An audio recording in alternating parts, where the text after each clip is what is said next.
Welcome to our journey of understanding and overcoming social anxiety. But what is social anxiety? Picture this. You're at a party, surrounded by people, laughter echoing around you. Yet, instead of joy, you feel a knot in your stomach, a tightness in your chest. Your mind races, thoughts tumbling over each other, and all you can think about is escaping. This is a glimpse into social anxiety. It's not just shyness or being introverted.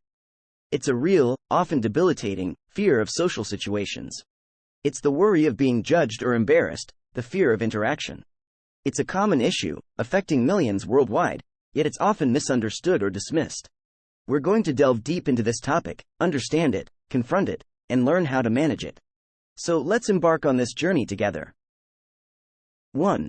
Understanding why we feel social anxiety. It's a complex question, with no one-size-fits-all answer. For some, it's a traumatic event, a moment of public humiliation that leaves a lasting scar. For others, it's a slow buildup, a gradual accumulation of smaller, seemingly insignificant moments that, over time, form a mountain of anxiety. Then there's the role of our environment. The pressure to conform, to fit in, to be normal. It's like a weight, pressing down on us, squeezing us into boxes we don't quite fit. And let's not forget genetics. Our genes, our very DNA, can predispose us to social anxiety. It's a tangled web. Understanding the root cause is the first step towards healing. It's like navigating a maze. Once we know where we are, we can start to find our way out. So, let's keep going, keep exploring, together. 2. How social anxiety affects our lives. Imagine a ripple in a pond. It starts small, but then it spreads, reaching out, touching everything in its path. That's social anxiety. It's not just about feeling nervous at parties or dreading public speaking. No, it's more insidious, more pervasive. It seeps into every corner of our lives, affecting our relationships, our careers, and even our health. You might find yourself avoiding social events and turning down opportunities because the thought of being around people is just too overwhelming.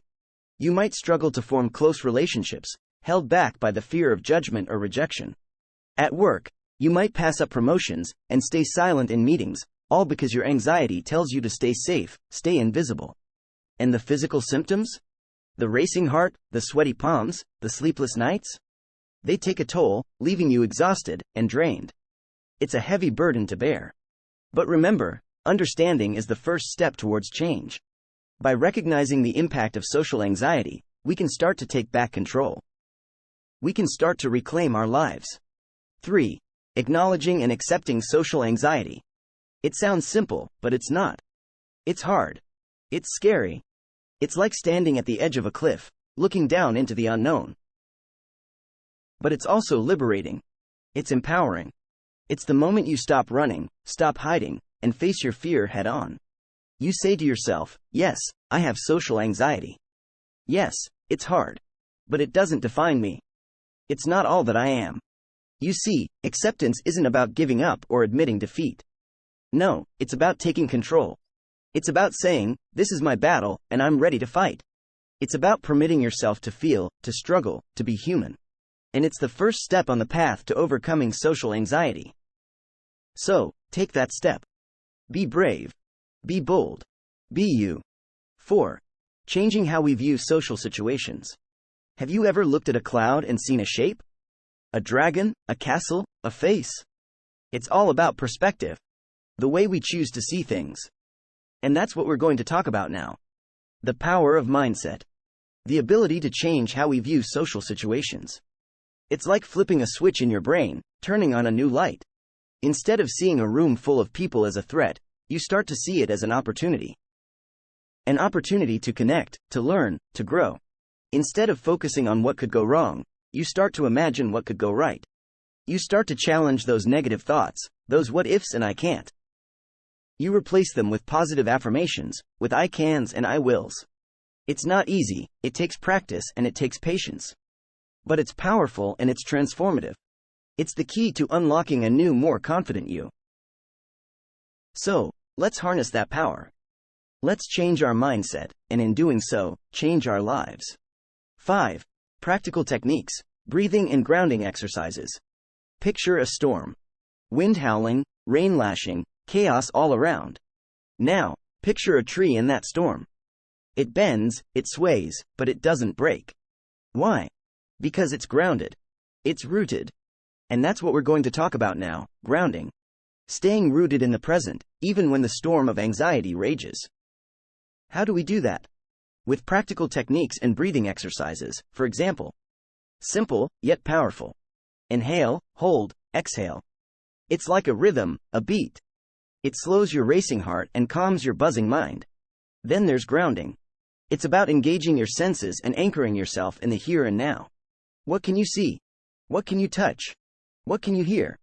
It's about pulling yourself out of your head and into the world around you. These techniques, they're like tools.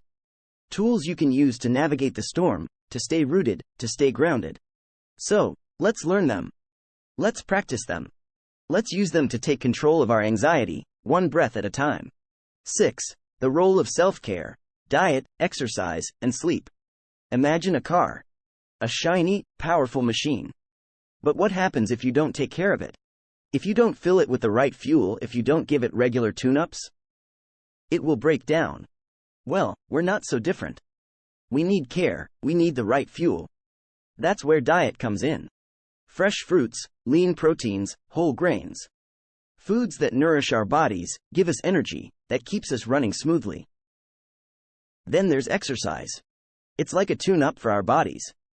It strengthens our muscles, boosts our mood, and clears our minds. And sleep? That's our downtime.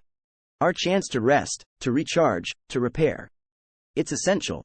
It's non-negotiable. You see, self-care isn't a luxury. It's a necessity. It's the foundation upon which we build our health, our happiness, and our lives. So, let's prioritize it. Let's make time for it.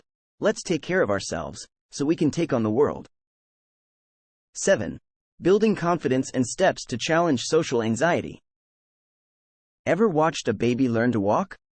They don't just stand up and start running, do they? No, they start with small steps. They wobble, they fall, but they keep trying. And eventually, they get there. That's what we're going to talk about now, small steps, building confidence and challenging social anxiety. It's not about diving headfirst into your biggest fear. It's not about going from avoiding all social situations to giving a speech in front of 1,000 people. No, it's about small, manageable challenges. It's about setting achievable goals. Maybe it's making a phone call instead of sending a text. Maybe it's saying yes to a social event, even if it scares you. Maybe it's speaking up in a meeting, or sharing your ideas. Each step, no matter how small, is a victory. Each step builds confidence and proves to you that you can do this. That you can face your fear, and not just survive, but thrive. So, let's take those steps. Let's build that confidence. One small victory at a time. 8. Seeking help, therapy and support groups. Imagine you're lost in a forest. It's dark, it's cold, and you're alone. But then, you see a light. A beacon.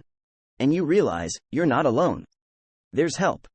That's what we're going to talk about now, seeking help, therapy and support groups. It's about reaching out, about finding that beacon in the dark.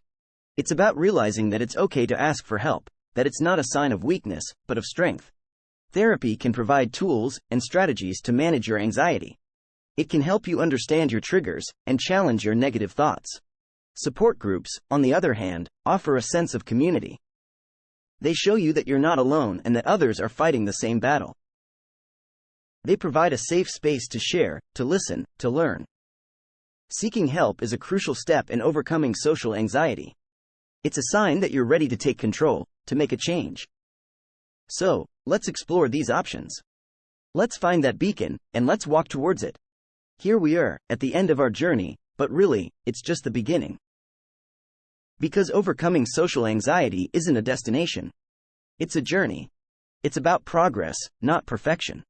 It's about acknowledging the setbacks and the stumbles, and then getting back up and continuing. It's about patience, kindness, about resilience. It's about realizing that it's okay to have bad days, to feel overwhelmed. It's about understanding that you're not defined by your anxiety, that you're so much more than your fears. It's about embracing the journey, with all its ups and downs, all its twists and turns. So, as we wrap up, remember this: you are strong, you are capable, you are worthy. And you are not alone. So, keep going. Keep fighting. Keep embracing progress, not perfection. And remember, you've got this. Thanks for watching, subscribe for more.